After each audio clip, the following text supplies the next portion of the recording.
Buenos días. Desde la Facultad de Medicina de la Universidad Central de Venezuela, quiero darles la más cordial bienvenida a la teleclínica ECO Embarazo de Alto Riesgo, la cual me honro en coordinar. Mi nombre es Judith Toro Merlo, profesora de Clínica Obstétrica de esta facultad. Y en nombre del doctor Héctor Arrecedera y de todo el equipo de SOS Telemedicina, es muy satisfactorio poder presentar esta teleclínica en el día de hoy. Quiero recordar que esta teleclínica nos llega por una alianza realizada entre la Universidad Central de Venezuela y la Universidad de Nuevo México en Albuquerque, Estados Unidos de Norteamérica.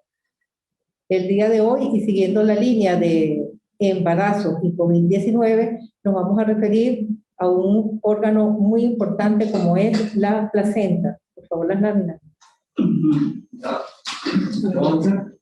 Es un tema sumamente novedoso. Hemos visto a lo largo de este año de pandemia cómo la infección por SARS-CoV-2 puede afectar a numerosos órganos, lo que comenzó siendo un virus supuestamente respiratorio.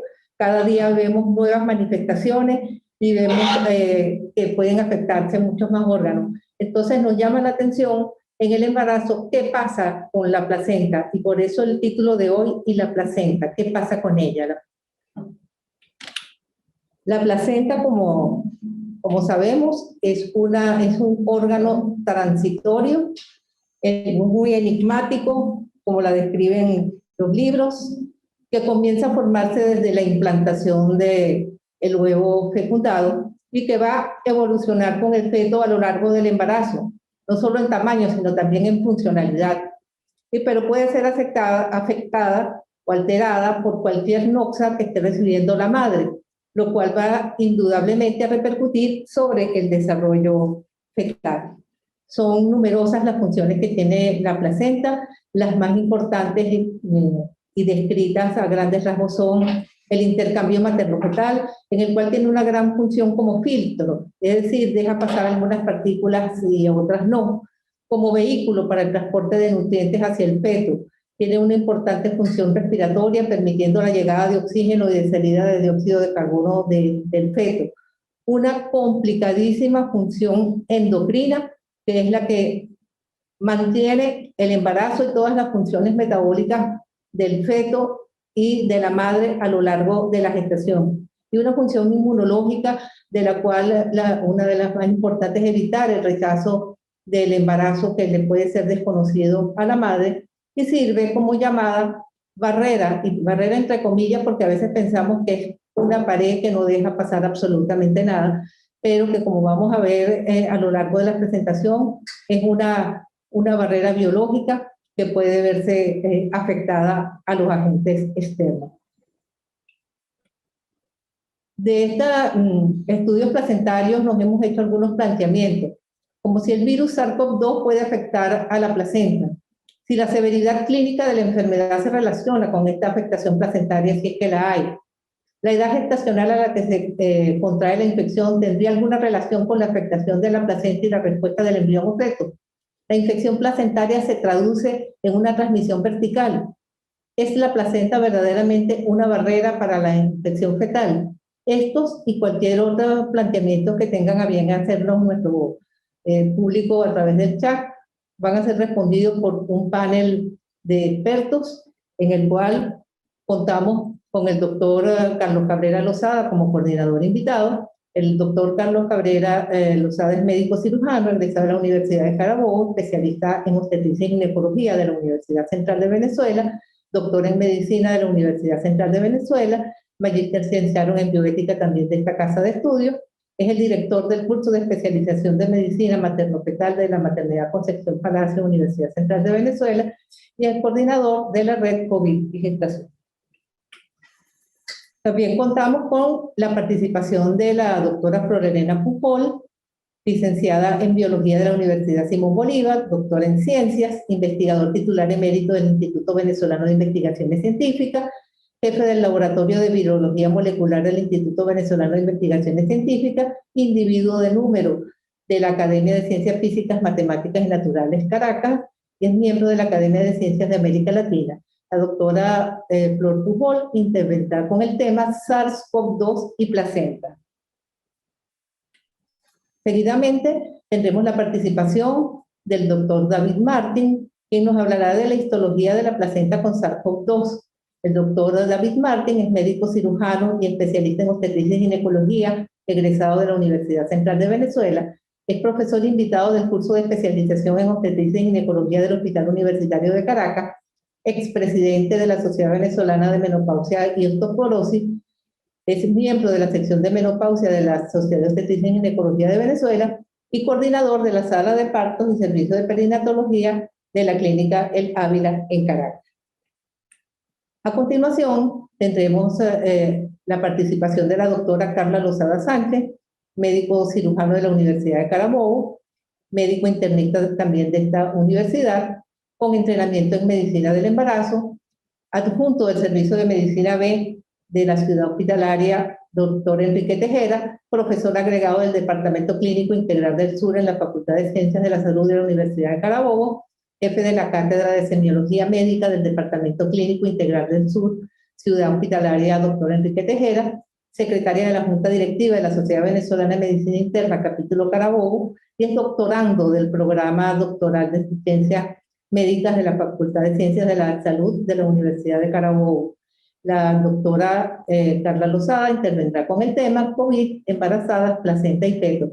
Y déjeme decirle que para nosotros es un inmenso placer el haber poder establecer un nexo con la Universidad de Carabobo en nuestras clínicas, que es la idea que tenemos en este sentido.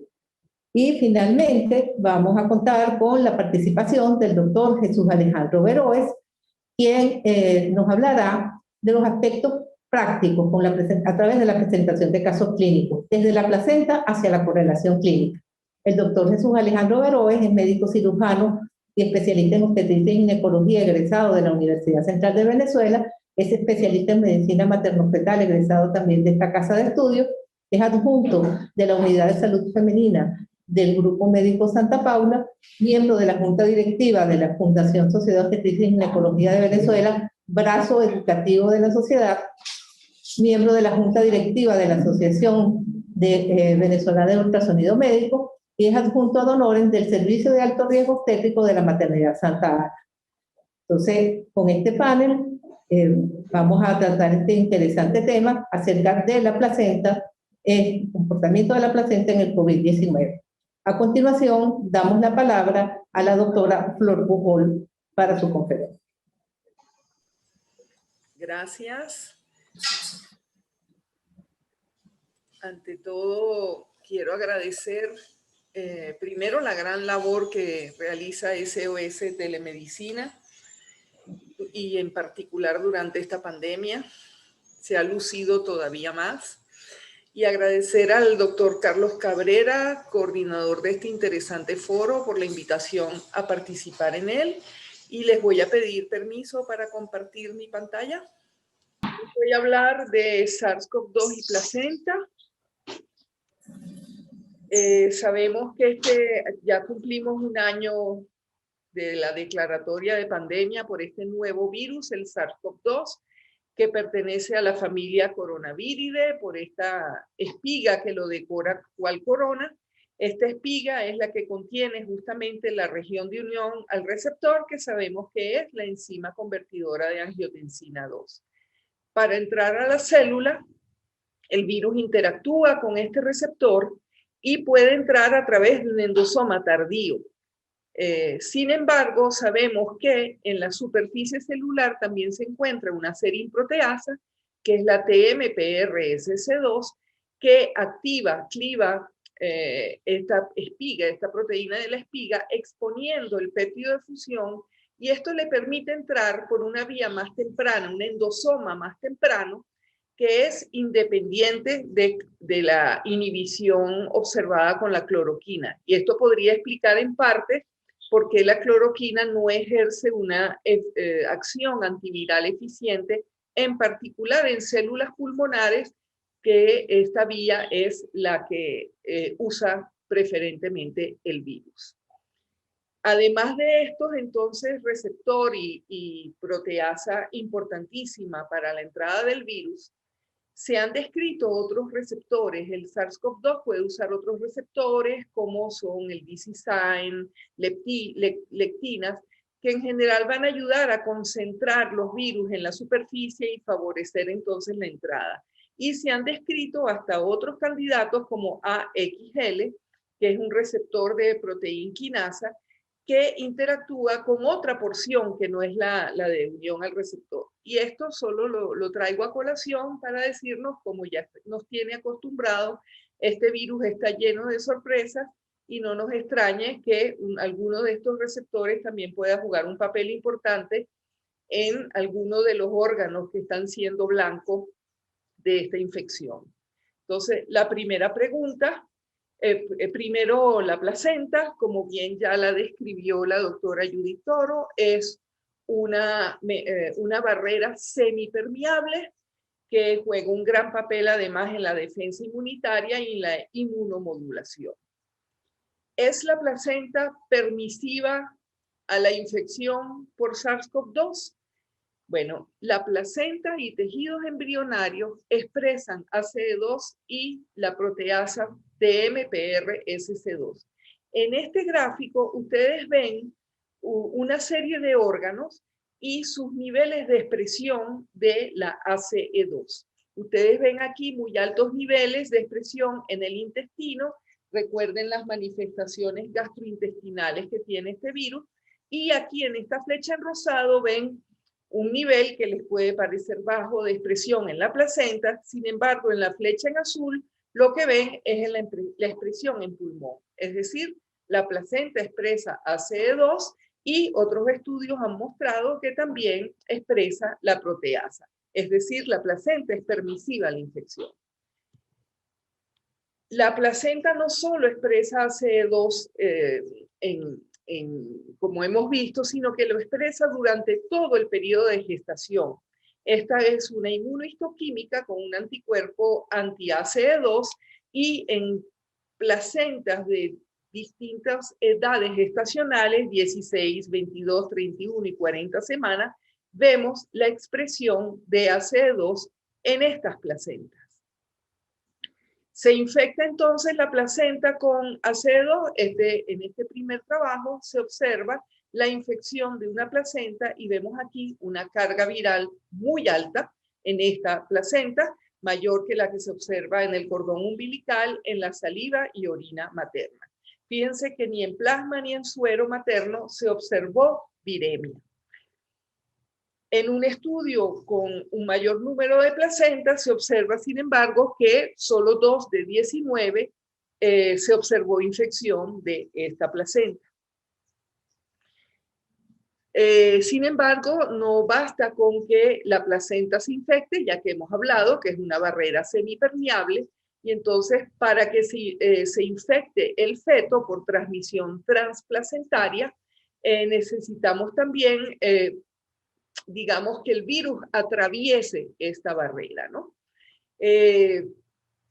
Hay, digamos, 4 mecanismos mediante los cuales el virus podría atravesar y podría llegar al feto.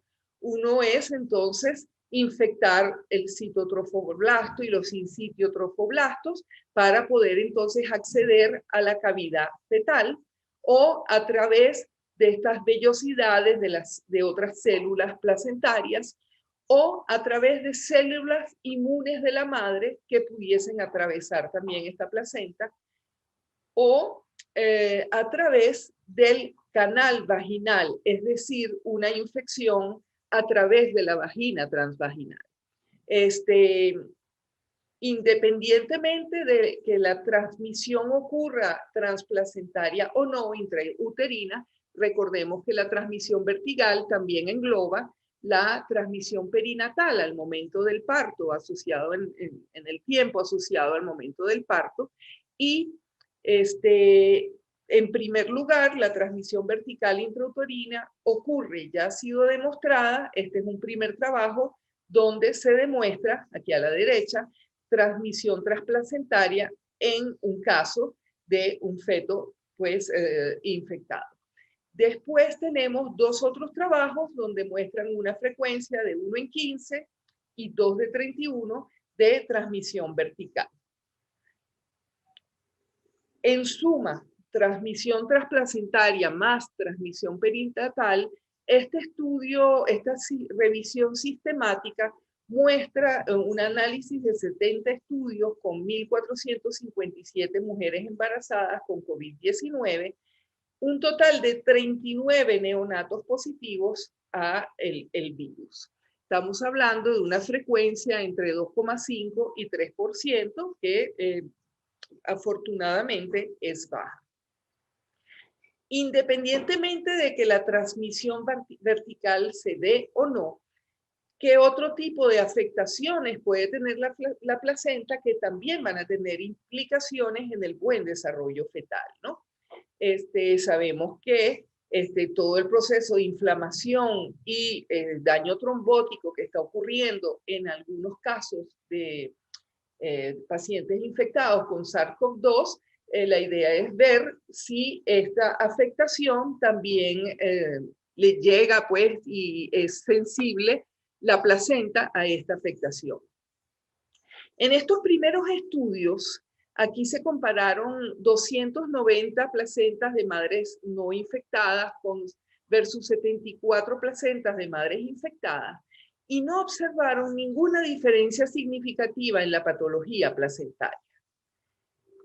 En este estudio, de nuevo, son 65 placentas de madres positivas y negativas. Tampoco observaron ninguna afectación. Sin embargo, y aquí es importante traer a colación un punto, por la edad de la madre en general cuando cursa el embarazo, son mujeres relativamente jóvenes, por lo tanto, no tienen tanto factor de riesgo para adquirir una enfermedad, una progresión a enfermedad más grave. Sin embargo, cuando en este grupo estudiaron las mujeres con manifestaciones más graves a críticas de COVID-19, en 6 de esas mujeres, en 3 de estas placentas, 3 de 6, observaron hipoperfusión vascular materna. En este estudio, donde realizaron una observación microscópica de estas placentas, ya empiezan a observar también un incremento en los depósitos de fibrina, de microcalcificaciones y otros factores asociados a la coagulación, con diferencias significativas en las placentas de madres con COVID-19. Este estudio estudia 3 proteínas asociados, uno, el factor von Willebrand asociado a la coagulación, y la B-caderina y la claudina 5 asociados a adhesión endotelial, es decir, factores de coagulación y de estabilidad, estado endotelial, pues, de los vasos asociados a la placenta. Como ven aquí, hay un incremento de los factores asociados a coagulación, como es el factor von Willebrand, y lo ven por el incremento en color verde, y una disminución, en particular en casos graves, de estos factores de adhesión endotelial. Es decir, estamos teniendo un daño trombótico y microvascular en el endotelio placentario en mujeres con COVID moderado o grave. Finalmente, en este estudio de revisión de varias publicaciones anteriores, vemos de nuevo la frecuente presentación de esta hipoperfusión maternal vascular materna, lo que nos indica, y obviamente, que esta hipoperfusión vascular materna puede causar afectación al feto y a su buen desarrollo. Y en algunos casos también se ve hipoperfusión en la vasculatura del feto. Entonces, en resumen, vemos que La placenta, a pesar de ser una barrera de protección con efectos inmunomoduladores y hasta antivirales, en algunos casos es susceptible a la infección por SARS-CoV-2 y también a la afectación debido a la enfermedad. Y en particular resalta esta hipoperfusión vascular materna. La transmisión vertical es baja, las razones entre otras porque la transmisión intrauterina, sabemos que la viremia, el virus en sangre es poco frecuente, y también a nivel perinatal hay también en general una baja carga viral en vagina.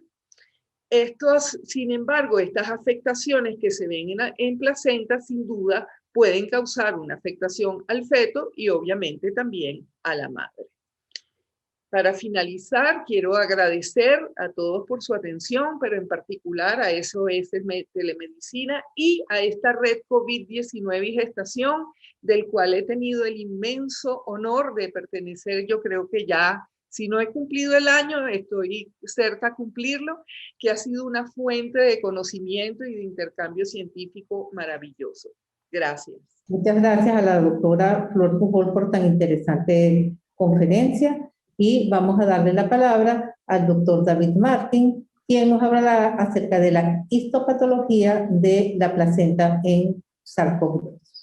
Buenos días. En primer lugar, agradecer a la doctora Judy Toro y al doctor Carlos Cabrera por la invitación, asimismo a la excelente plataforma de SOS Telemedicina, de gran ayuda para el conocimiento médico. Y además lo felicito porque en todo este año de pandemia por fin se le dedica una actividad completa y exclusiva para, yo creo que es una gran diva, por decirlo así, en esto del SARS-CoV-2, que cada día conocemos más su afectación en la placenta, para conocer qué es lo que sucede desde el punto de vista histopatológico y que eso de alguna manera conlleva a afectación desde el punto de vista clínico.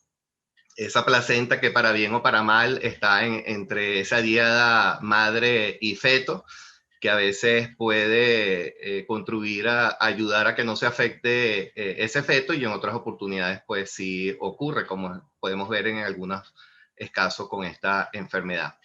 Y desde el punto de vista histopatológico, los patólogos cada día más nos dan más información para justamente dilucidar y explicarnos ese porqué de lo que sucede desde el punto de vista clínico cuando manejamos a todas estas pacientes con esta terrible enfermedad. Entonces, tenemos que los obstetras estamos formados desde hace tiempo en el manejo de estas infecciones de todo tipo, pero sobre todo las infecciones virales, desde la clásica rubeola hasta un pasado reciente con el virus del Zika, y que todos esos estudios histopatológicos nos han dado información certera de lo que puede suceder desde el punto de vista materno-fetal, y sobre todo lo que nos preocupa en la transmisión intrauterina de cualquiera de estos virus en otras epidemias que han ocurrido anteriormente, como el virus del VIH, el ébola, el mismo Zika y el caso de la hepatitis B, y actualmente lo que estamos viviendo con el virus del SARS-CoV-2. En resumen, un poco lo que vamos a ver, lo que voy a comentar, es producto de esa hipoxia e inflamación que ocurre en la paciente, y por supuesto que repercute sobre la placenta, y que va a llevar al final una malperfusión vascular tanto materna como fetal. Hay que tener en cuenta algunas consideraciones importantes. Es que a pesar de toda la evidencia que hemos tenido durante todo este año de la afectación de la placenta en estas madres, realmente son muy pocos los recién nacidos que hasta ahora se han venido afectados por la transmisión intrauterina de esta enfermedad. En las diferentes series no llegan a más del 10% de los casos, pero bueno, siempre es importante de tomarlo en cuenta. Hasta ahora también no se ha informado de ningún efecto teratogénico de este virus, gracias a Dios, y que de alguna manera pues, nos plantea qué sucede del comportamiento de este virus, que no ocurre esa transmisión intrauterina, a pesar de que se ha demostrado una infección de la placenta con este virus. O sea que de alguna manera podemos decir que infección materna hasta ahora no equivale a una infección placentaria, aunque los últimos trabajos recientes, ya finalizando el año y empezando pues parecieran que esto no es así. Entonces tenemos una gran replicación del virus en la placenta y no sabemos todavía el mecanismo cierto por lo cual esta interfaz, esta barrera placentaria de alguna manera que protege de diferentes virus y diferentes noxas, qué ocurre en algunas ocasiones o qué vías o receptores de alguna manera se están activando para que pudiera en algunos casos ocurrir esta infección intrauterina. Otro dato importante es que a pesar de que haya infección placentaria, sobre todo en mujeres que son asintomáticas o enfermedad leve por la COVID-19, realmente no presentan grandes complicaciones durante el embarazo. Y por otro lado, destacar que no existen realmente cambios patognomónicos histológicos para el SARS-CoV-2. Aquí.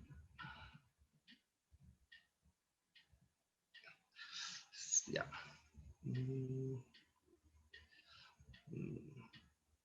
Bueno, esta era otra.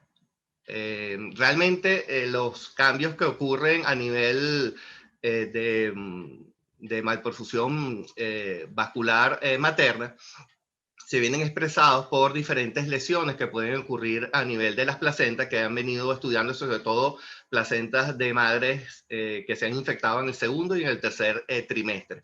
Entre ellas tenemos, por ejemplo, el incremento de los depósitos, un 43% de incremento de los depósitos de fibrina, 35% de infartos, 8% de vasculopatía decidual. Desde el punto de vista de la inflamación provoca un 15% de villitis y un 29% de intervillositis. Y desde el punto de vista de la vasculatura vascular fetal, un 33% corangiosis y cariorexis de vascular del estroma velloso. Y fíjense que nada más apenas un 2% de las pacientes no presentan ningún tipo de lesión desde el punto de vista histopatológico. En este estudio, Flor comentó algunos estudios que se han hecho en relación al análisis de las placentas pacientes con la enfermedad. No, ha sido realmente muy diversos los resultados. Este estudio muy reciente de este año hace una comparación entre placentas controles y placentas de pacientes que han sufrido la enfermedad. Y vemos que en el caso, ahí le muestro algunas láminas de las lesiones histológicas que se presentan.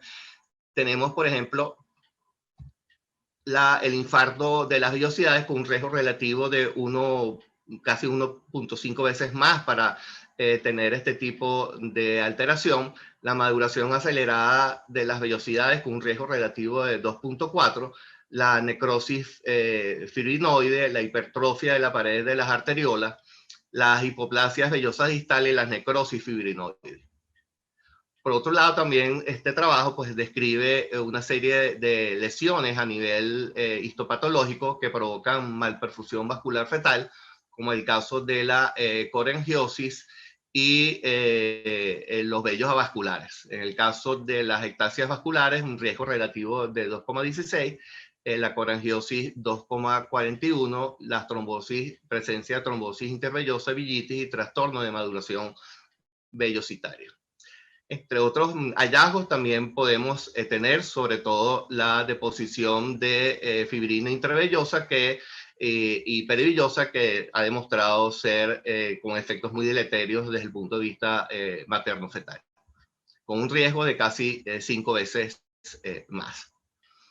Es importante también, y es una preocupación que surgió con este virus, era la tasa de abortos.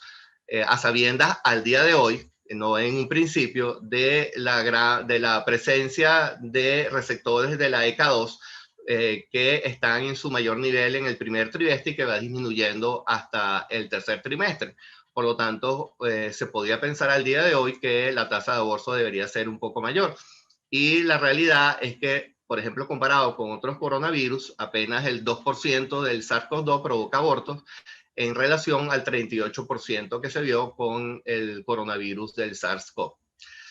Los cambios histológicos que se han visto de estudios de estas pacientes que han tenido abortos, aparece un aumento de la deposición de la fibrina y la fibrina perivillosa e intervellosa, subcorionitis aguda e intervillositis histiocítica. Cambios que se asemejan mucho a lo que sucede en placentas del segundo y tercer trimestre.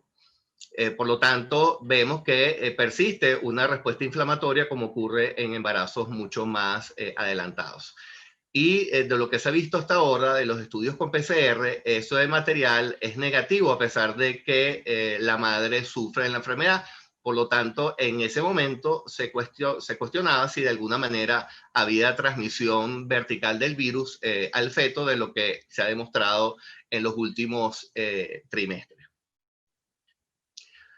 Este trabajo es interesante a pesar de que son muy pocas pacientes, porque esto es un estudio donde analizaron las placentas de pacientes que habían tenido la enfermedad durante el primer trimestre y después habían llegado a término, habían tenido productos sin ningún tipo de problema.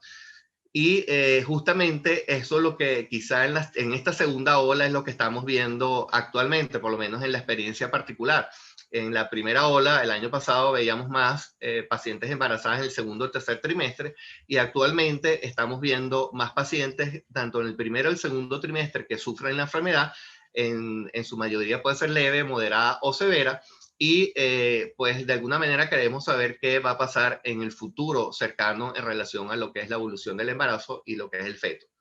En ese estudio se encontró que los cambios anatomopatológicos en la placenta se encontraban isquemia crónica. Por supuesto, es lógico ver de que si esto sucedió un tiempo atrás, lo que vamos a ver estas lesiones productos de hace muchos meses desde el punto de vista crónico.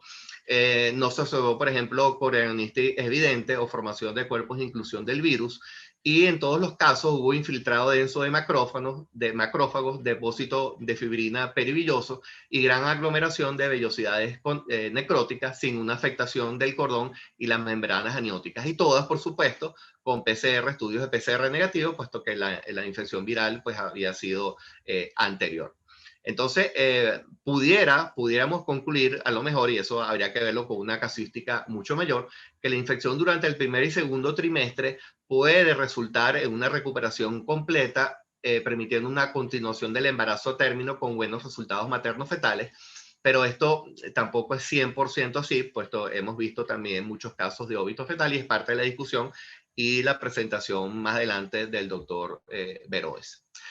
Flores explicó ya un poco lo que puede ser la transmisión vertical. En el caso de la transmisión vía vaginal, también se ha visto que las pacientes que tengan infecciones o corionionitis, hay mayor posibilidad del virus de ascender a través de la placenta y atravesar lo que es el ánus. La transmisión vertical, tenemos cada día técnicas mucho más adelantadas que nos han demostrado justamente a través de inmunohistoquímica la presencia del virus en las células placentarias, sobre todo del sinsitio trofoblasto. Entonces, esas infecciones provocan sobre todo a nivel de las células en la placenta una intervillositis histiocítica crónica junto con necrosis del sinsitio trofoblasto, dando positivo al virus dentro de esta célula, y pareciera que este puede ser el mecanismo potencial por el cual el coronavirus puede romper esa barrera del sinsitio trofoblasto e infectar al recién nacido. Esta teoría pareciera que es lo que está de última cosa. Aquí ven un estudio inmunohistoquímico del lado izquierdo, donde ven todas las células positivas, en este caso células perivellosas positivas para el virus. Entonces, el sinsitio trofoblasto, que justamente parece la primera barrera, se ha observado que es uno de los mecanismos por los cuales se puede infectar a través de los receptores que tiene de ECA2 y todos los demás, y eso por supuesto puede provocar mecanismos de transmisión vertical. Y se han encontrado viriones corovirales en el citoplasma de estos citoplazmoblastos, a pesar de que el recién nacido tenga resultados negativos para la COVID-19. O sea, la presencia del virus en placenta está o no, a pesar de que el recién nacido esté positivo o no. Este es un resumen de lo que ocurre justamente a nivel de la malperfusión vascular maternal, como ya mencioné, de infartos, hemorragias, arteriopatías residuales que conllevan a esa malperfusión vascular maternal.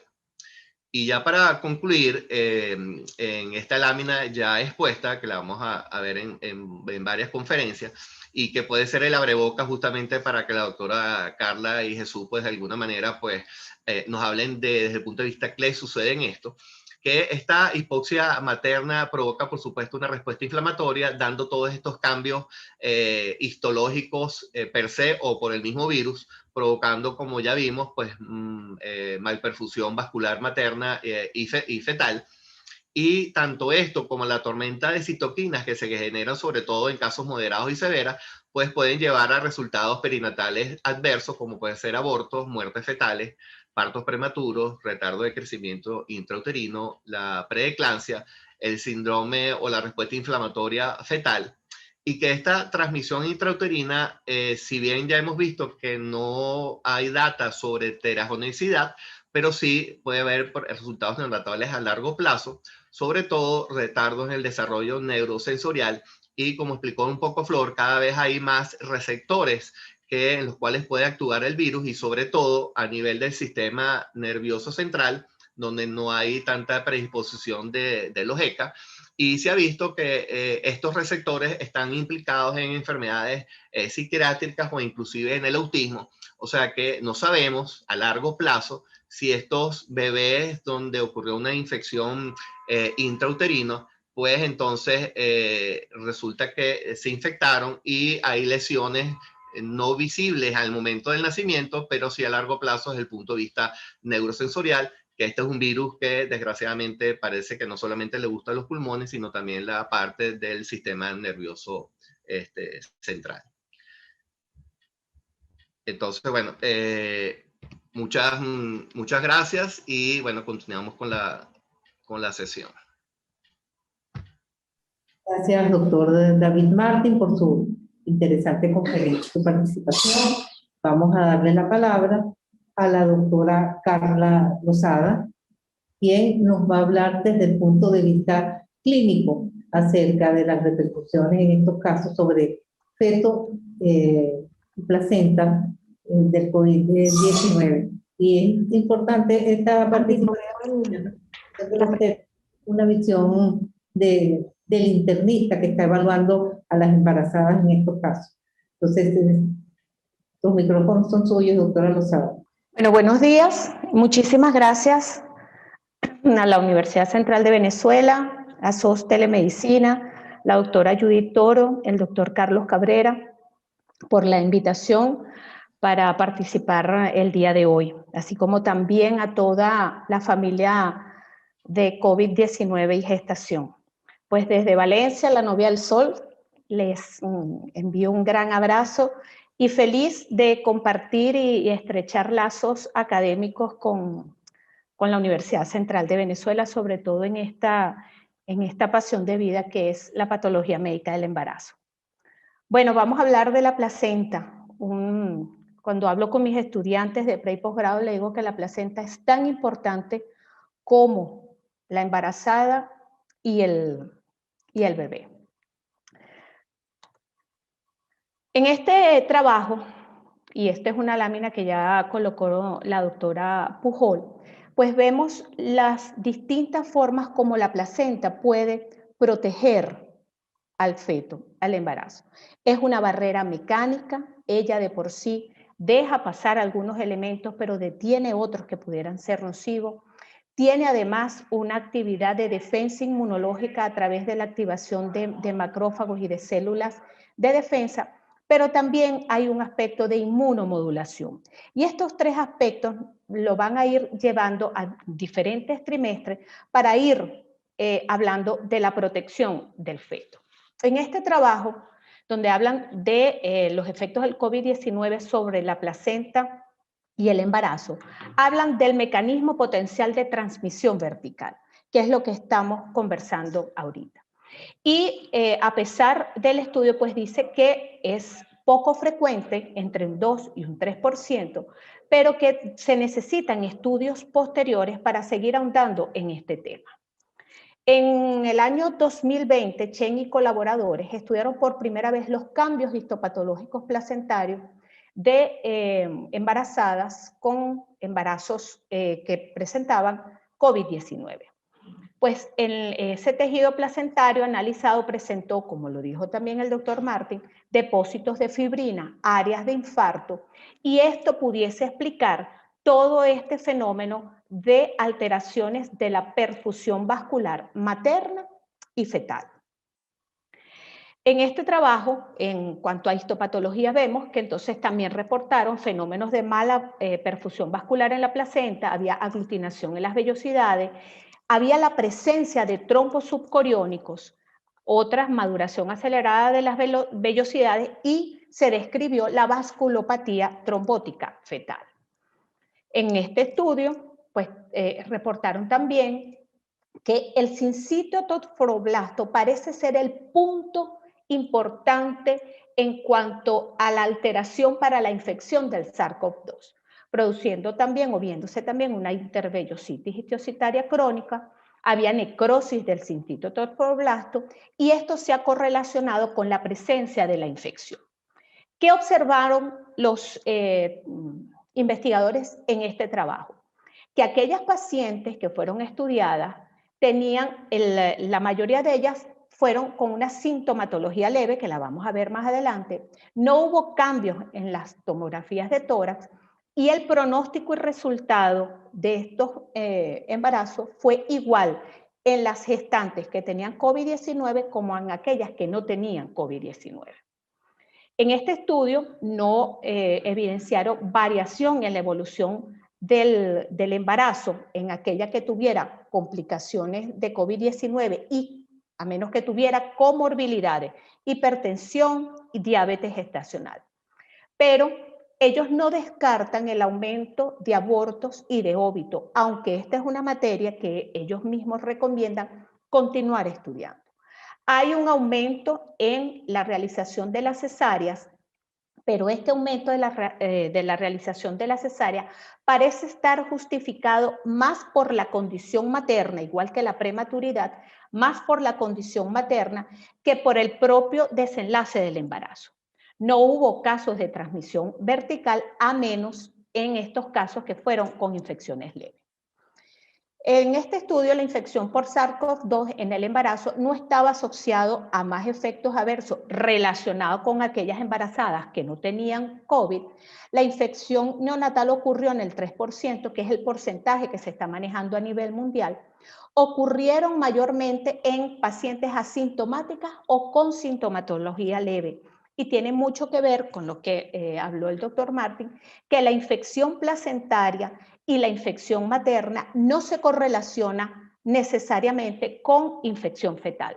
Las anormalidades placentarias no se asociaban a gravedad de la enfermedad y la frecuencia de la hospitalización fue similar en las pacientes no embarazadas. ¿Cuál es la clínica materna o cuáles son los signos y síntomas más comunes que se describen en los estudios que puede presentar las embarazadas? Las embarazadas con sintomatología leve, los signos y síntomas más comunes son tos y fiebre. La disnea aparece cuando hay la presencia de un COVID de moderado a severo, pero ya tos y fiebre en una gestante con epidemiológicos positivos o no, pues en este contexto nos hace pensar que esa paciente pueda tener COVID-19. En esta lámina vemos que las complicaciones maternas de aquellas pacientes que presentaron COVID-19 de moderado a severo y vimos que estas pacientes tuvieron las pacientes gestantes con COVID 3 veces más ingresos a la unidad de cuidados intensivos que aquellas pacientes gestantes que no tuvieron COVID. Pero además, 2 veces más necesitaron ventilación mecánica y hubo 1.7 más riesgo de muertes maternas que en aquellas pacientes que no tenían COVID. Y esto nos lleva a nosotros a afianzar una vez más que si bien nuestras embarazadas tienen la misma probabilidad de infectarse de COVID-19 que cualquier paciente, el curso de la enfermedad en ellas es más severo, es más aparatoso y por supuesto se puede complicar mucho más. Aquí vemos también en otro estudio de transmisión vertical y en este caso se estudiaron 157 embarazadas que tuvieron 160 recién nacidos. De estos 160 recién nacidos, 6 resultaron positivos cuando fueron evaluados al momento de nacer, pero solamente uno de ellos resultó positiva la prueba a las 16 horas en que fue evaluado. Por lo tanto, el porcentaje de transmisión vertical fue muy bajo en este caso. En esta lámina tomada de la doctora Alexandra Rivero, pues vemos que la transmisión vertical y la complicación puede variar en los diferentes trimestres de la gestación. En el primer trimestre es muy importante la evaluación de la embriopatía. Pareciera que el virus no es teratogénico, pero debe evaluarse. En el segundo trimestre, pues hacer la evaluación morfológica, porque pudieran presentarse en este trimestre la infección fetal y la pérdida fetal. Y en el tercer trimestre, la evaluación del perfil biofísico y del perfil hemodinámico fetoplacentario para la evaluación del líquido amniótico completa del feto y ver cómo está esa perfusión vascular materna, placentaria y fetal. Cada uno de los trimestres tiene su estudio propio y tiene sus complicaciones y características propias. Entonces, el feto puede verse afectado no solamente por la propia enfermedad, no solamente por las alteraciones que produce la enfermedad en su madre, como lo vemos aquí, por el efecto del agente, sino también por la terapia farmacológica que se va a emplear. Tenemos que tener muchísimo cuidado en los medicamentos que utilizamos en el primero, segundo y tercer trimestre. Y recordar que estos receptores ACE2 no solamente están en placenta, en pulmón y en intestino, sino también hay la presencia en el tejido embrionario. Entonces, es muy importante que nosotros tengamos esto en cuenta por las repercusiones que vamos a tener a nivel fetal. Y ahora es que vienen los estudios que tenemos ya niños nacidos en esta pandemia, que sus madres salieron embarazadas en esta pandemia, pues ahora es que se están llevando adelante los estudios para evaluar cómo es la vida de esos niños a partir de la infección de su madre. Pero también pueden verse afectados por trombosis, por endotelitis y por esas reacciones inflamatorias, la cascada inflamatoria y la alteración de la cascada de coagulación. La embarazada como cambio fisiológica per se es protrombótica. Y si además se asocia esta enfermedad por COVID-19 que afecta la cascada de coagulación y además lleva adelante procesos inflamatorios que son sensibles a la producción de coágulos, pues las alteraciones por trombosis pueden ser mucho más frecuentes que en otras pacientes. En este estudio, ellos evaluaron la transmisión vertical y vieron que solamente en 1 de 9 neonatos se sospechó la transmisión vertical. No hubo recién nacidos con enfermedad severa y la prematurez se asoció más a enfermedades y a comorbilidades maternas que a la propia enfermedad de COVID-19. En este análisis de 38 embarazadas se evaluó tanto al recién nacido, a la madre y a la transmisión vertical y se vio que se mantuvo dentro del rango mundial con una transmisión vertical entre el 2 y el 3%. Y las alteraciones no fueron suficientemente evaluadas. Esta lámina que la hemos visto ya los dos expositores que estuvieron antes de mí, es una lámina muy importante para nosotros porque nos muestra la afectación del SARS-CoV-2 a nivel del tejido pulmonar, del tejido placentario y del tejido embrionario. Y que el feto puede verse afectado no solamente por la propia enfermedad, sino por las alteraciones que el virus ocasiona.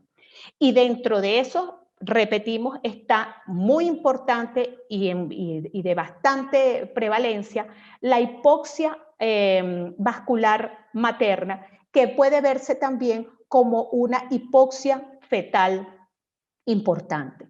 Además, la tormenta de citoquina va a alterar todos los factores de coagulación y puede afectar también el reconocimiento del tejido embrionario como propio o no.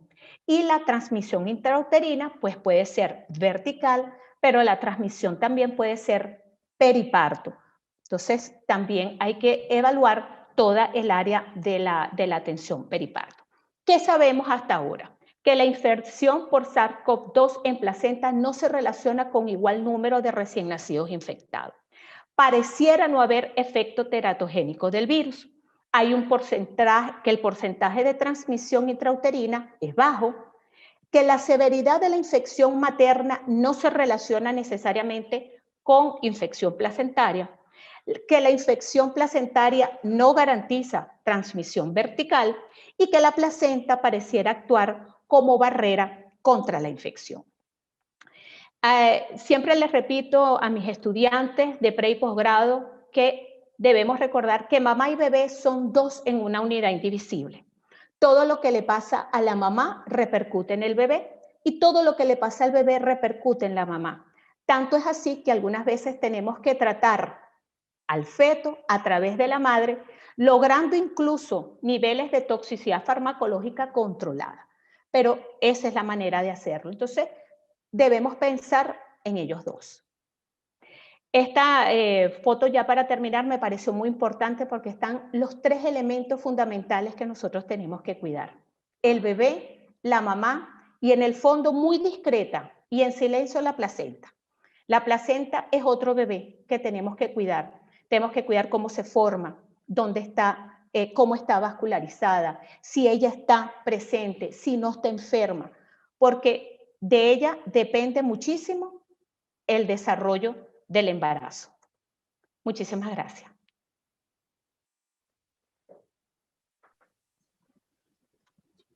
Muchas gracias, doctora Carla Lozada, por su interesante conferencia. Estamos totalmente de acuerdo sobre el justo puesto que hay que darle a la placenta en el cuidado del embarazo. A continuación, vamos a darle la palabra al doctor Jesús Veroe, quien nos va a hablar de las evoluciones clínicas, desde el estudio histopatológico hacia la clínica del paciente a través de la presentación de unos casos clínicos prácticos. Doctor Jesús Veroe tiene la palabra. Muchísimas gracias. Bueno, mira, primero agradecer a todo por poder formar parte de este panel tan importante. Quería agradecer siempre a la Universidad Central SOS Telemedicina, que ha sido una de las iniciativas más visionarias que ha tenido en los últimos tiempos el país. La doctora Toro, el doctor Velázquez, en la cabeza el doctor Arrechedera. Prepandemia, utilizando la tecnología como herramienta para la educación. Y ahora durante la pandemia, pues muchísimo más. A la red COVID y gestación, la doctora Carvajal, el doctor Carlos Cabrera. Muy importante evaluarte. Todos los espacios académicos deben ser conservados y aprovechados de la mejor forma. Mis compañeros previamente hicieron unas extraordinarias conferencias de lo que representa la placenta desde distintos puntos de vista. ¿Cuál fue la intención, digamos, de mi participación? Es tratar de correlacionar toda esta información que parece densa, que parece compleja, en el día a día de nuestro trabajo. Para eso, lo que inicialmente vamos a hacer es un recorrido histórico de lo que nosotros los obstetras hemos tenido desde la pandemia. ¿Qué fue lo primero que pasó?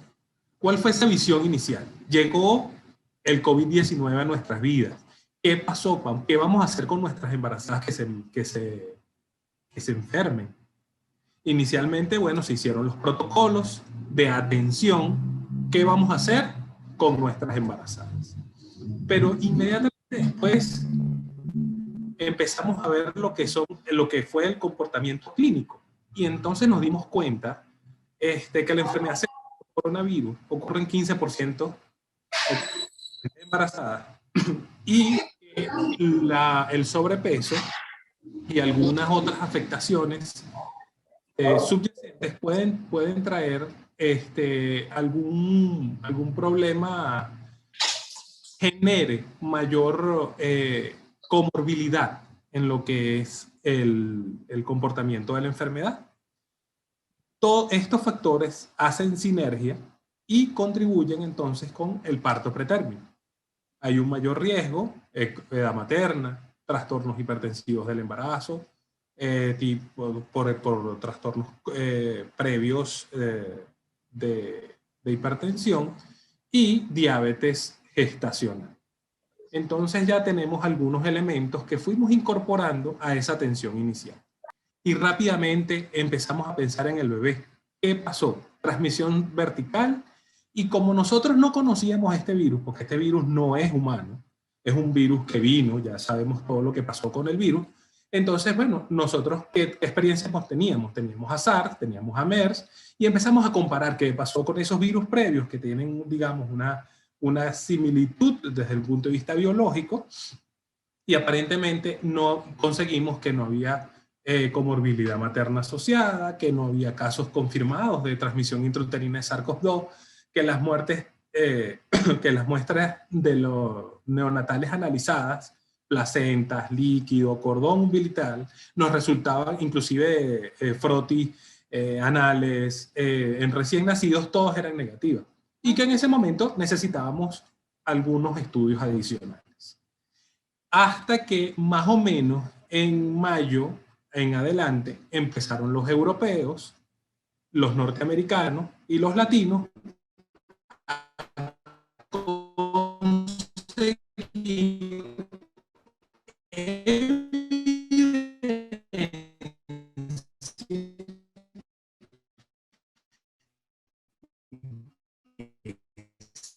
sí podía haber transmisión vertical con SARS-CoV-2. Era muy poco frecuente, pero que sí, la gente de ISUOC, de los de ISUOC, dicen, ellos lo que hacen, es bien interesante cuando se ha publicado, lo invito a leer, es como unas preguntas y respuestas frecuentes de lo que es el SARS-CoV-2 y el embarazo. Entonces, con respecto a la transmisión vertical, ya ellos dicen que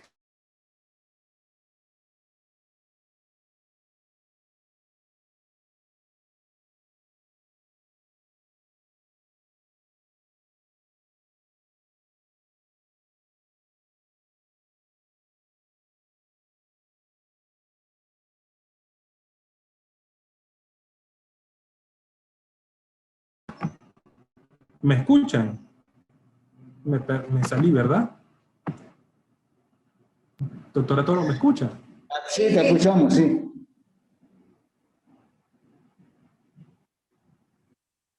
Ah, listo, listo. Perfecto, es que me salí. Bien, entonces, ok. Nos dice entonces la gente de ISUOC que en la transmisión vertical, en los análisis, en esto, digamos, de todo lo que decía la evidencia, era 3.2% aproximadamente. ¿Qué decían los pediatras? Bueno, los pediatras nos dijeron que había transmisión perinatal, transmisión postnatal y transmisión a través de la lactancia materna. La posibilidad teórica, pero no había evidencia hasta ese momento de que esto pudiera ocurrir, a pesar de, bueno, los trabajos, inclusive el nombre del doctor Paulino Vigil de Gracia, con el tema digamos, la cantidad viral que había en las heces, el parto, etcétera, etcétera. Y esa diatriba que hubo al principio con respecto a la lactancia materna, si darla o no darla. y volvemos otra vez a este mismo trabajo que nos dicen que ahora al parto pretérmino y a la muerte perinatal. Dice que la evidencia es contradictoria, que nosotros en la parto pretérmino y la muerte perinatal que están hospitalizadas, que tienen esto es lo que la evidencia nos dice. El doctor Jesús Heroes retoma su conexión. Quiero invitarlos a que vayan haciendo sus preguntas y nos las hagan llegar a través del chat para hacer una discusión un poco más dinámica. Adelante, Jesús, puedes abrir el micrófono y acercarte lo más posible al micrófono para que se oiga mejor. Bien, entonces le estaba diciendo que con este análisis y en la iniciativa de poder analizar la placenta, vemos que la placenta resulta una barrera eficaz para la transmisión vertical, que en experiencia con otros virus causan síndromes fetales, con efectos menores en la madre, pero mayores en el feto. Para poder ocurrir la transmisión vertical, tiene que haber ruptura con todas estas cosas que nos dijeron mis compañeros que precedieron, para que ocurra la infección de la transmisión vertical y la infección fetal. Sin embargo, esta infección fetal es heterogénea. Significa que hay bajo daño fetal aparente, dependiendo del momento de la infección, pero sí hay alteración placentaria. Esto es interesante. Y es interesante, no voy a seguir ahondando en todo lo que representan los receptores, es más allá del receptor AC2, hay muchos otros receptores que hacen que SARS-CoV pueda atravesar la placenta y producir lesión fetal. El tema está con la placenta y la trombosis. El SARS-CoV-2 produce una lesión trombótica microvascular sistémica con activación del complemento. Es conocido el día de hoy. Es conocido al día de hoy que se activa el complemento a nivel sistémico materno. Fíjense que en este estudio se estudiaron 5 placentas. ¿Me escuchan? Sí, sí me escuchan. Ok. En estas 5 placentas, las pacientes, fíjense que estas pacientes que estaban positivas, miren lo que se consiguió en la histología. Mala perfusión vascular fetal, trombosis vascular sin depósito de complemento, con una deposición de complemento vascular normal y una tinción para RN viral y proteína del pico viral negativa. Todos estos bebés fueron saludables, pero fíjense que tuvo daño placentario. Continuamos. Ahora fíjense que en este caso, esta paciente desarrolló una coagulopatía en ausencia de signos clínicos graves. PCR, hisopado vaginal positivo, sugiere la posibilidad de transmisión perinatal. ¿Ok? Una cesárea realizada por un monitoreo fetal no estresante, no tranquilizador. En la placenta se consigue aumento de depósito de fibrina, intervellositis perivellositaria, una infección placentaria demostrada con tinción y sugiere que hay una relación entre los hallazgos de placenta y el estatus fetal. Fíjense lo siguiente. Ahorita nos acaba de decir el doctor Martín que el tema de la viremia, el tema de la hipoxia materna, es lo que nos podría producir una alteración fetal desde el punto de vista de bienestar. Pero fíjense que el daño placentario, en este caso, jugó un papel fundamental en el estatus fetal.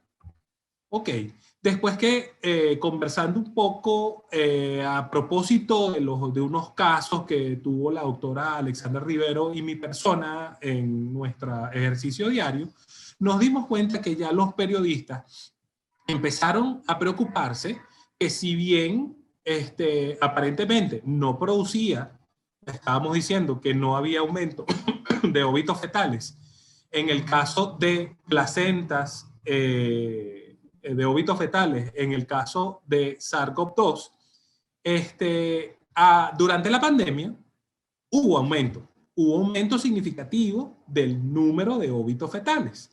En un principio, por lo menos en este reporte que nos viene de Australia, él dice, fue que descuidamos un poco a las madres, disminuimos el control prenatal, dejamos a las mujeres hipertensas, diabéticas y con alguna comorbilidad de obesidad, etcétera, etcétera, quizá con menor atención, y tenemos mayor cantidad de óbitos. Y aquí en este cuadro, fíjense que sí hay una diferencia entre la cantidad de óbitos, la cantidad de pretérminos que hay en lo que es el periodo prepandemia y periodo pandémico. Bien, entonces, ¿qué es lo que nos dice esto? Que aunque ninguno de los mortinatos en periodo pandémico fueron de mujeres COVID-19, hay que tomar en consideración que 90% de los casos de SARS-CoV-2 en mujeres embarazadas fueron asintomáticos según algunos estudios. Y que entonces tenemos datos limitados para las evaluaciones de parto pretérmino y trastorno hipertensivo del embarazo y obesas en la disponibilidad de servicio. Bien. Entonces, vamos a analizar ahora unos casos clínicos que tengo a bien compartir con algunas personas que en este panel ha participado para poder interpretar y hacer una correlación de la participación de la placenta en el comportamiento clínico.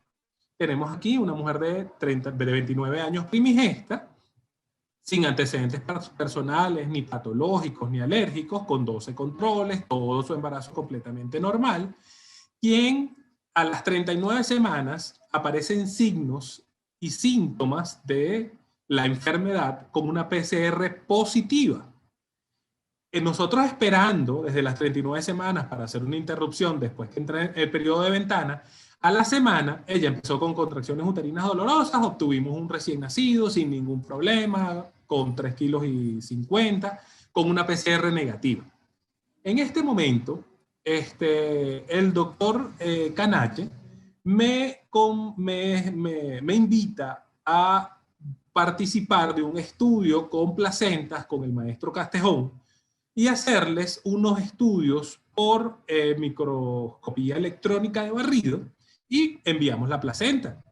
Conseguimos una cantidad de cambios, o consiguió el doctor Castejón una cantidad de cambios con esta microscopía y se hace la siguiente conclusión, que el coronavirus ha producido un fuerte ataque de las vellosidades placentarias, desorganizando su estructura, indica que la placenta no se encuentra en las mejores condiciones para intercambio de gases nutrientes y pudiese afectar el crecimiento fetal. En este caso no tuvimos una transmisión vertical, no tuvimos afectación del bienestar fetal, así como nos ha reportado nuestra literatura, pero vemos que sí hubo un importante daño desde el punto de vista de la microscopía. Bien, no hay problema. En este primer caso fue al final del embarazo.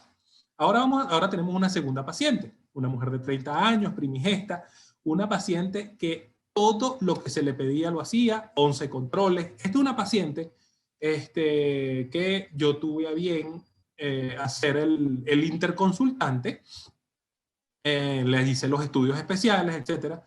Y ella a las 33 semanas más 3 días refiere tos esporádica, rinorrea, mareos, malestar general, tos sin expectoración, mejoró con Amproxol, bien los movimientos fetales.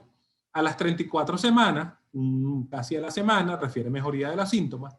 Un poquito más adelante, al día siguiente, se le hace una atención obstétrica totalmente normal. A las 34 semanas más 5 días, el esposo hace una descompensación importante, acude a una clínica, le hace su tomografía, su PCR, sale positiva. Y a las 35 semanas, tanto ella como su pareja empieza con algesia y anosmia sin otras concomitantes. A las 35 semanas le dice al tratante que tiene cambios en el patrón del movimiento habitual. A los 2 días se rompe la cuarentena y se evalúa y consiguiendo un óbito se le realiza la cesárea y se obtiene un recién nacido sin signos vitales masculino de 2,5 kilos. Al laboratorio importante, signos, digamos, sin mayores cambios llamativos, con un dímero D elevado. Se nos ocurre tomar el líquido amniótico de esa paciente y nos da un Staphylococcus aureus, o sea, estaba concomitando la enfermedad con una coriomionitis subclínica, porque no tenía ningún signo ni síntoma, tenía sus exámenes de orina normales. Aquí le traigo algunos cortes de esta placenta con extenso daño, ¿ok? Esto fue por microscopía normal, se realizó en la clínica. Hay unos importantes daños con signos de trombosis, fibrina, etcétera, etcétera. En esta placenta todavía está en análisis por parte del doctor Castejón, quien en forma, digamos, a través del doctor Canache, me dice que está impresionado de los cambios placentarios y de lo que, inclusive me preguntó si la paciente estaba viva por el grado de destrucción y de daño placentario que tenía. O sea, que pareciera que si nosotros tenemos una condición donde hay infección, inflamación por una corionionitis, con unos cambios que el COVID genera protrombóticos con una paciente embarazada que es protrombótica, pudiese ser un caldo de cultivo para los óbitos. O sea, que la individualización de los casos y el no solamente quedarnos con que no hay transmisión vertical, con que no hay óbitos, con que no hay, o sea, sí los hay y hay que individualizar los casos, porque digamos, cada caso es importante. También voy por último, vamos a compartir este último caso. Es una paciente que tiene 38 años, 3 gestas, 2 cesáreas, sin tampoco mayor comorbilidad, más allá de la edad materna, 10 controles y todo normal, quien a las 32 semanas más 2 días refiere malestar, debilidad, disfonía, todos los familiares en su vivienda con sintomatología similar. Posteriormente, a los 3 días, aparece la geusia y la anosmia con su prueba positiva. Cuando rompemos la cuarentena, nos damos cuenta que un bebé que venía con un percentil 35 de crecimiento, porque esta sí es una paciente de mi consulta, venía un percentil de 35 de crecimiento, inmediatamente la conseguimos con un percentil 7, con un perfil de hemodinámico Doppler normal, por lo tanto se trata como un pequeño para la edad gestacional, pero como yo conozco lo que es el antecedente de ella, que ella viene durante todo el embarazo un percentil 35 nosotros debemos sospechar que hay daño placentario de esta placenta. Fíjense que en la última evaluación de esta semana, con 36 semanas más 2 días, ya este bebé está en un percentil 5 con un Doppler normal y bueno, estamos haciéndole evaluaciones muy cercanas y ya les diré qué pasará con esta paciente muy pronto. Como conclusiones, nosotros debemos decir, la placenta es una barrera eficaz que evita la infección por SARS-CoV-2 se propaga hacia el feto. Que la transmisión vertical es muy poco frecuente, pero la placenta presenta cambios que sugieren lesión vascular y trombosis, y que la placenta, el cordón umbilical, pueden presentar estos cambios. La inflamación, la hipercoagulabilidad, la trombosis placentaria tiene importancia en la evaluación de la gestación y que todas las gestaciones son distintas y que debemos evaluarlas de cada una por separado. Que si bien no tenemos toda la evidencia, toda completa, estamos aprendiendo poco a poco de esta enfermedad y que poder reunir elementos como se ha hecho en esta mañana de hoy es lo importante. Muchísimas gracias por la invitación, espero haya sido productiva esta mañana. Muchas gracias, doctor Veroes, por su conferencia. Estuvimos un poco accidentados, pero sumamente interesantes los hallazgos, sobre todo los hallazgos clínicos que han encontrado en estudios con pacientes nuestros. Estamos totalmente de acuerdo con un comentario que nos hace el doctor Rolando Figueroa a través del chat, que de aquí se desprende que es importante blindar, entre comillas, a nuestras embarazadas, sobre todo en el primero y tercer trimestre, y que de allí se derivan las campañas que nosotros debemos hacer en nuestras embarazadas. Por supuesto, no le vamos a decir no te embaraces, pero sí es importante insistir en este primero y tercer trimestre y en lo que es los puntos en los que debemos ver en el control prenatal. Vamos a proceder ahora con la discusión. Tenemos unos 15-20 minutos para poder realizar la discusión, la cual va a ser conducida por el doctor Carlos Cabrera. Ya nos han llegado algunas preguntas a través del chat, pero les pedimos a ustedes que si tienen algunas otras, que por favor lo hagan en este momento. Entonces vamos a pasarle la palabra al doctor Carlos Cabrera Lozada. Muchas gracias, doctora Toro. Sin lugar a dudas, la placenta sigue siendo como la cenicienta del embarazo. Suele desecharse, suele todo, y resulta que siempre nos da grandes sorpresas. En la mañana de hoy hemos conversado que parece ser que tiene un efecto protector, otras veces que un efecto de barrera. Y hay algunas preguntas que son importantes. Por ejemplo, se tiene ya el caso de una paciente que fue vacunada y que en el recién nacido, en el neonato, para utilizar las palabras concretas, hay una inmunidad de este feto. ¿Qué nos pudieran decir los panelistas sobre este evento? Pues, que a pesar de que el virus afecta a la placenta y parece ser que protege al feto, ¿qué pasa con este neonato que recibió una inmunidad pasiva de su madre que fue embarazada, fue vacunada, fue inmunizada contra esta enfermedad? Estuve leyendo sobre el tema y una de las explicaciones que dan es que y tiene que darse estudio, se vacunó fue una trabajadora de la salud, y mencionaba que era una trabajadora de la salud que estaba en primera línea y recibió la primera dosis. Y bueno, luego tuvo el embarazo. Dentro de las teorías que se han planteado que pudiesen explicar la presencia de anticuerpos es precisamente el efecto que tiene la placenta. Dicen que no se sabe todavía por qué la placenta sí permite el paso de algunos elementos, de alguna inmunoglobulina, pero detiene el paso de otros. Se pudiera preguntar si es por un efecto de tamaño de la inmunoglobulina, si es por un efecto de adhesión de la inmunoglobulina, pero no se sabe realmente por qué es el mecanismo. Están esperando buscar y tener más embarazadas para poder estudiar. Por favor, ¿te podrías acercar al micrófono?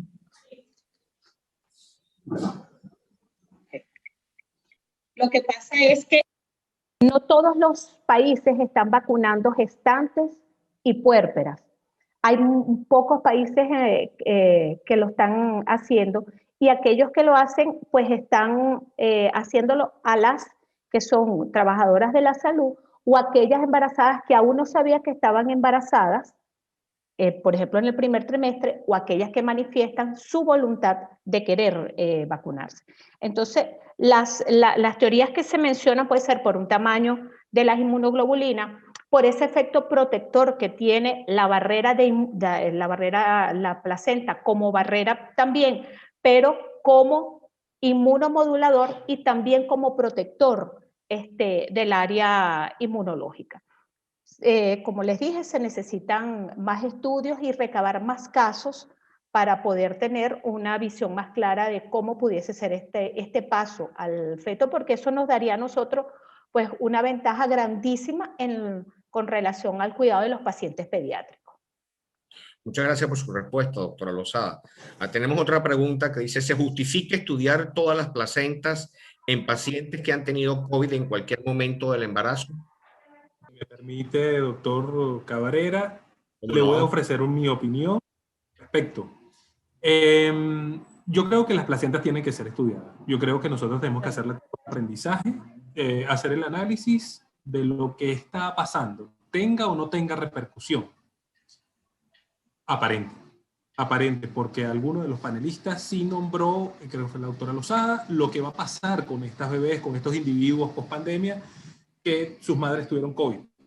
Entonces, sí creo que el poder conocer los daños que tuvo una placenta nos ayudaría muchísimo en la comprensión de la enfermedad y los mecanismos que participan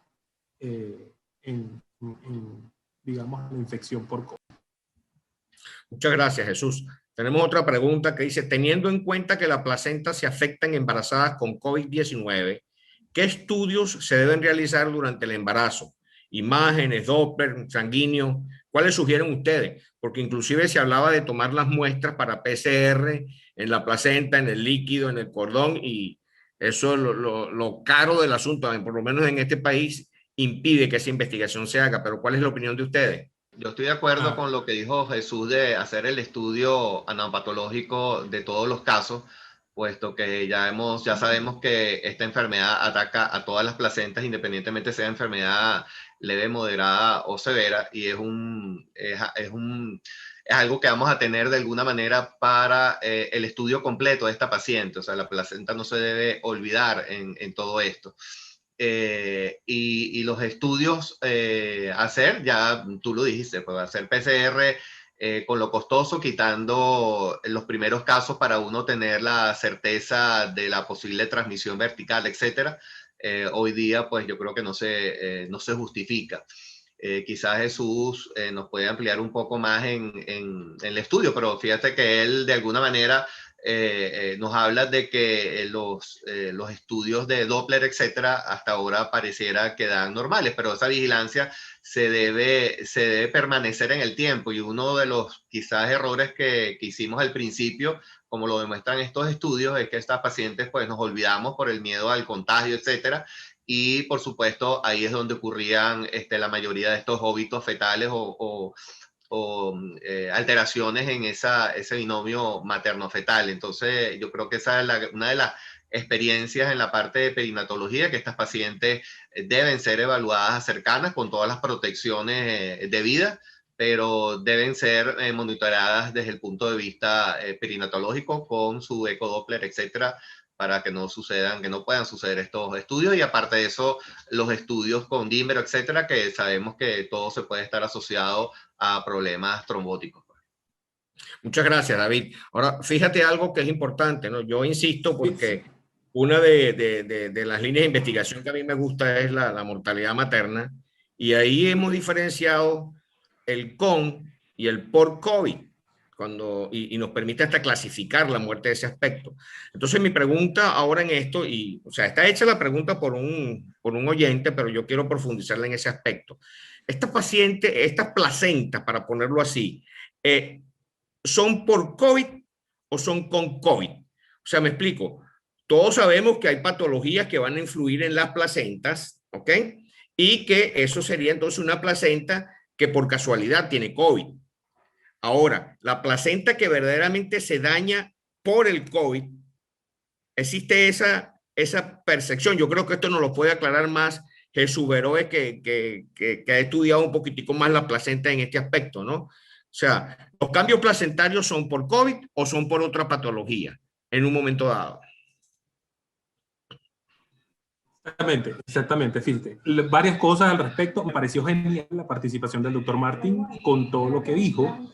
Y le voy a aclarar lo siguiente. Yo creo que el mundo nos ahorró a nosotros aquí en Venezuela el tema de hacer las PCRs en líquido, en placenta, en heces de residuos.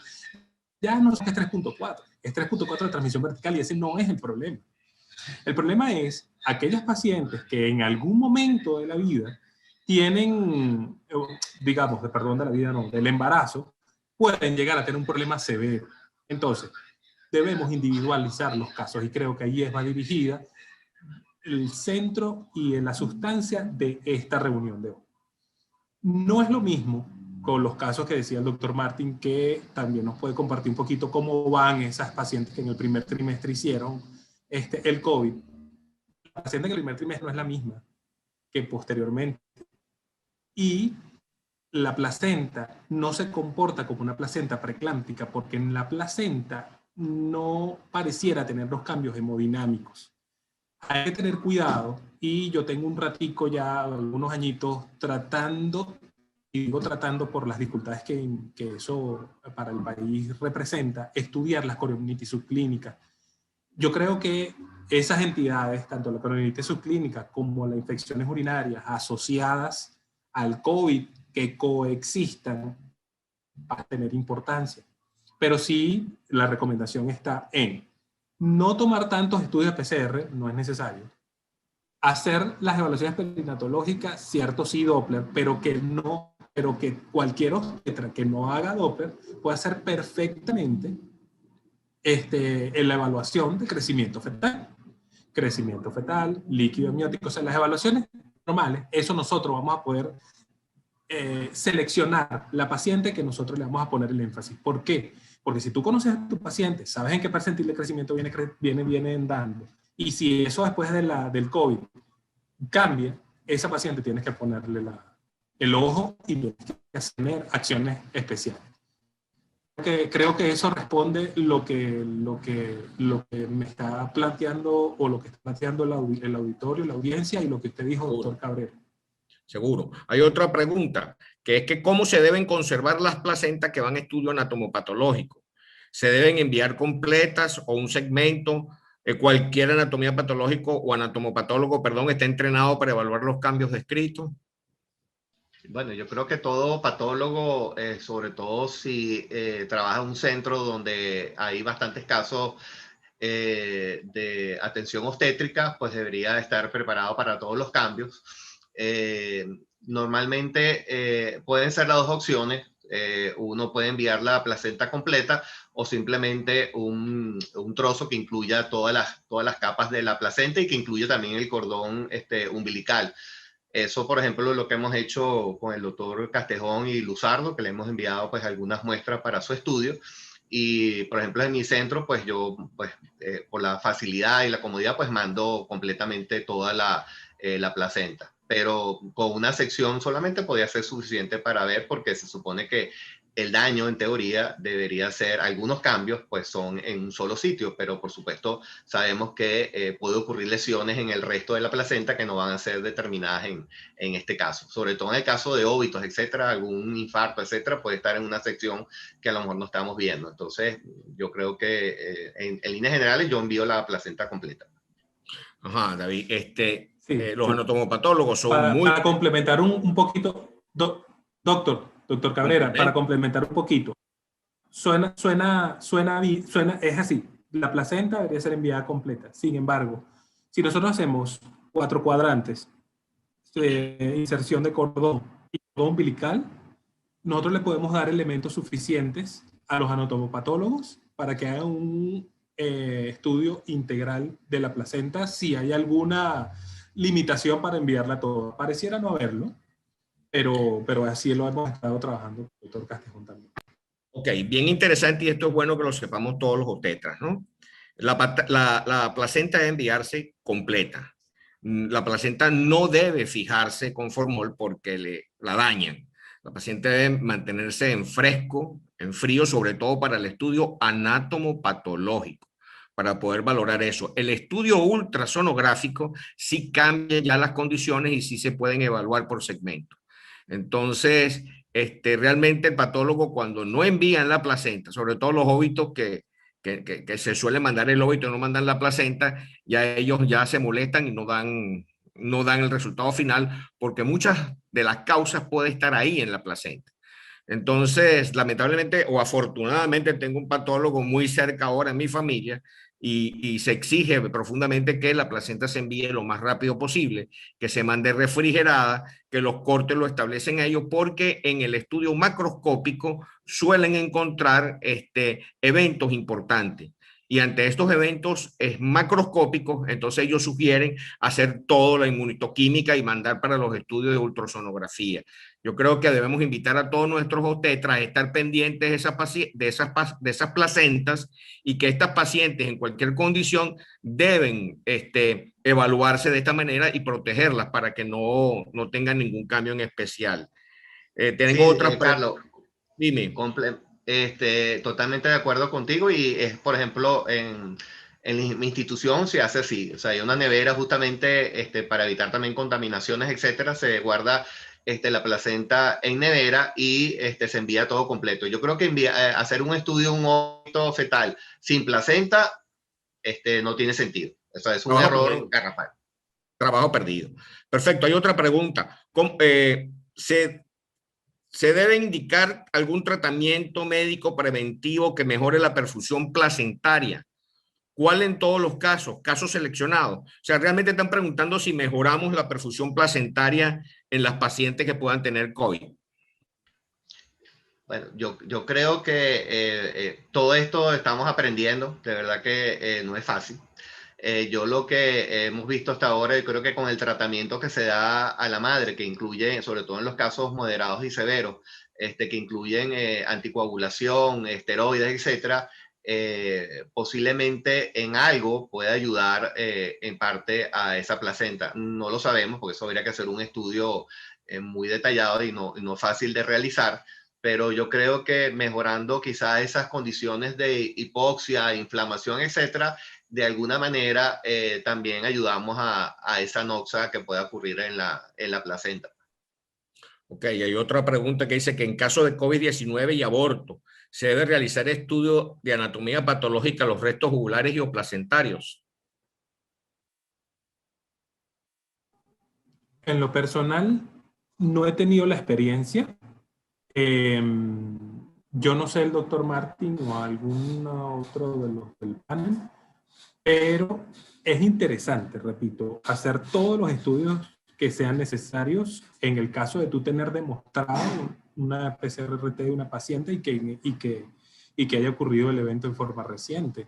Porque es que tenemos que hacer la curva, tenemos que aprender, y lo que acaba de decir el doctor Martín también está muy, muy bien. Nosotros, mira, que le vamos a dar a las pacientes que tienen enfermedad leve, le vamos a dar aspirina, y las que tienen enfermedad severa, le vamos a dar aspirina y Clexane. O sea, nosotros no sabemos todavía qué es lo que vamos a hacer con las pacientes. Lo que sí es que debemos tratar, porque el COVID, digamos, tratamiento lo que tiene es como un sustento de muchas funciones, al COVID, para que el COVID no dañe a la madre, para que la madre no ejerza un efecto deleterio sobre el feto. Perfecto. Yo creo que una observación importante por lo que hemos estudiado, ¿no? Yo creo que la fase más importante del embarazo que no debemos descuidar es el último trimestre y sobre todo no descuidar el puerperio. En la charla que tuve que dar hace 3 semanas para este mismo evento, yo insisto que el puerperio es imprescindible. Y no sé, de verdad no sé, si es que la placenta está ofreciendo un efecto protector también, pero el incremento de dificultades respiratorias que necesiten pasar a terapia o el incremento de muertes maternas se ve fundamentalmente en esta etapa de final del trabajo de parto o del puerperio. Eso verdaderamente me llama profundamente la atención. Hay otra preguntita, vamos a ir adelantando. El uso de antibióticos en la fase 2 de la enfermedad. No sé si Carla nos ayuda con esto, usar antibióticos en la fase de la enfermedad. Sí, la justificación de la antibioticoterapia en la embarazada es si tenemos evidencia que hay infección respiratoria. Hay algunos como listas de medicamentos que se pasan por los grupos de WhatsApp donde hay el uso como indiscriminado de un tipo de antibiótico. Pero bueno, tenemos que recordar que en la embarazada no estamos tratando uno, estamos tratando dos, y tenemos que ser muy cuidadosos con el tipo de molécula que vamos a indicar, el tiempo que lo vamos a indicar, hasta la manera como debe prepararse ese medicamento para administrarse a la embarazada. Entonces, si en fase 2 la paciente presenta evidencia de infección respiratoria, pues está justificado el uso de la antibiótico-terapia con las moléculas que se puedan utilizar durante el embarazo. Recordemos que no hay antibiótico que sea clase A, pero en ese caso entonces nosotros balanceamos riesgo-beneficio y hacemos la indicación apropiada de acuerdo a la epidemiología de nuestra paciente, edad, semanas de gestación, condiciones en las que está presente. Si la paciente se agrava y es menester utilizar combinación de antibióticos, pues también debemos mantener el mismo cuidado, siempre pensando en que estamos tratando a la embarazada y que no debemos hacerle daño al feto. Gracias, doctora Lozada. Bien, en ese mismo orden de ideas hay otra pregunta. ¿Se justifica el uso de la ivermectina en embarazadas para disminuir la carga viral? Bueno, con la ivermectina tenemos como con el ibuprofeno. Hoy te quiero, mañana no. Hoy sirves, mañana no. Hoy los europeos la quieren, la FDA no. No,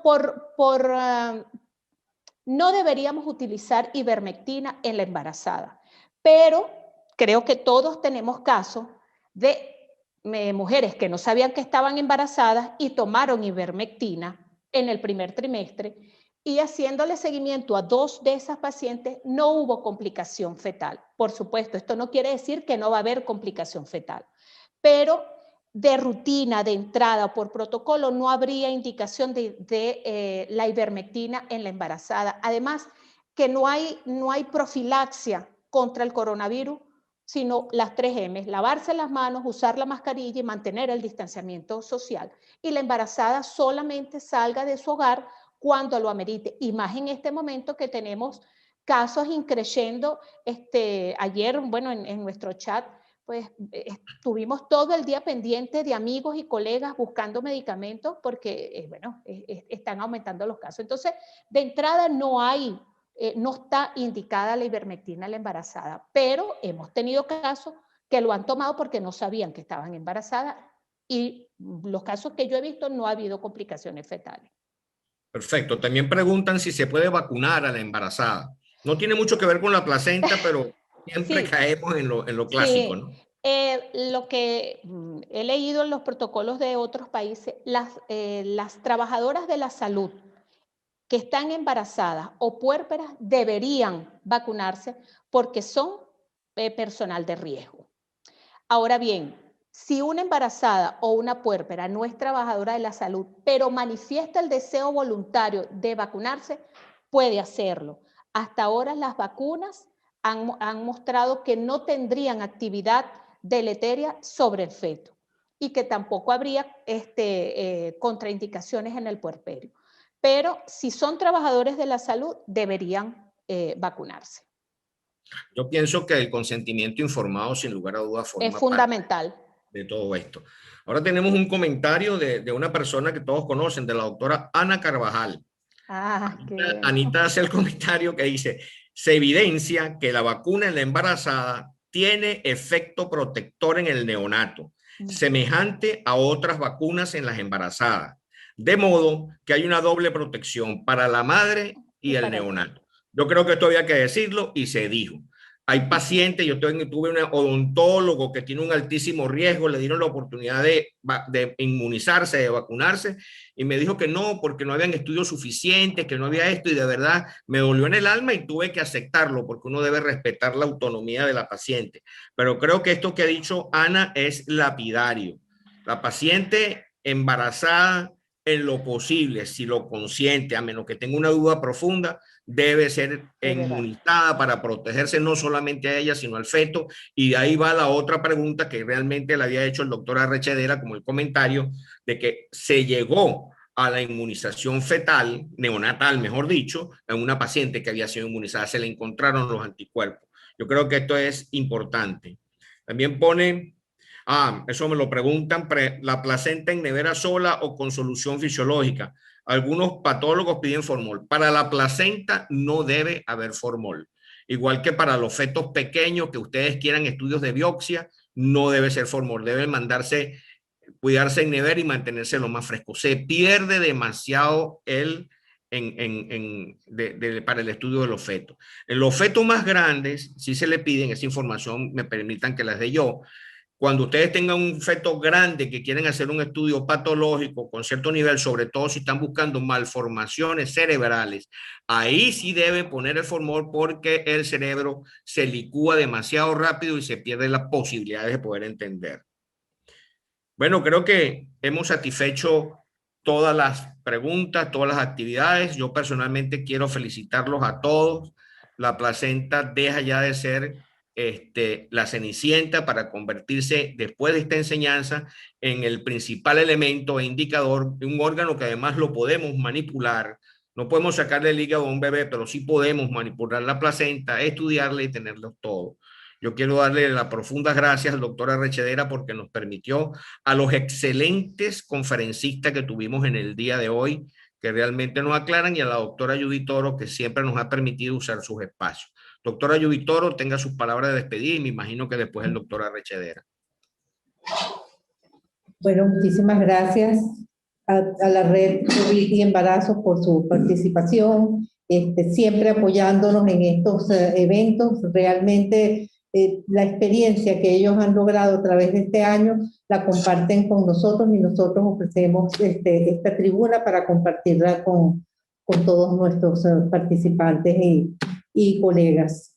Quiero darle también las gracias a todo el equipo de SOS Telemedicina, siempre prestos a estar en esta educación continua que, como ustedes muy bien lo han dicho, hemos logrado mantener aún en el año de pandemia. Y por supuesto, como decía el doctor Rolando Figueroa, hay que brindar a nuestras embarazadas, hay que enseñarlas y hay que mantener nuestro control prenatal para poder brindar buenos resultados maternos y perinatales.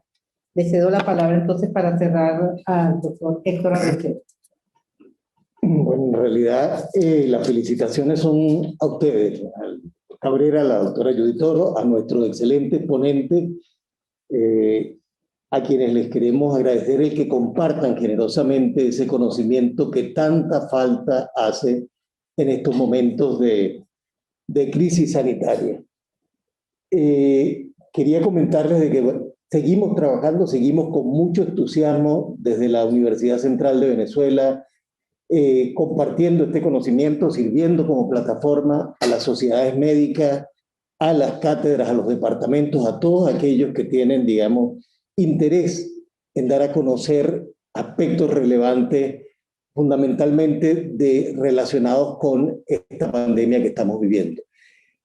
Hemos llegado el día de ayer a tener 50.000 suscriptores en el canal de YouTube.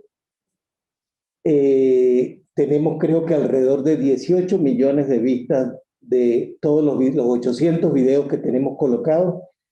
Y bueno, y eso es gracias a todos ustedes, gracias a todos los profesionales de la salud que han estado compartiendo con nosotros y como decía el doctor Cabrera, esta visión de utilizar las tecnologías, y el doctor Verodes también lo decía, utilizar las tecnologías de información y comunicación para dar a conocer lo que se requiere y ojalá, como siempre lo digo, ojalá las autoridades de salud de nuestros países estén viendo esta conferencia para que tengan lineamientos claros y lineamientos precisos que beneficien obviamente a toda la sociedad que tanto la necesita.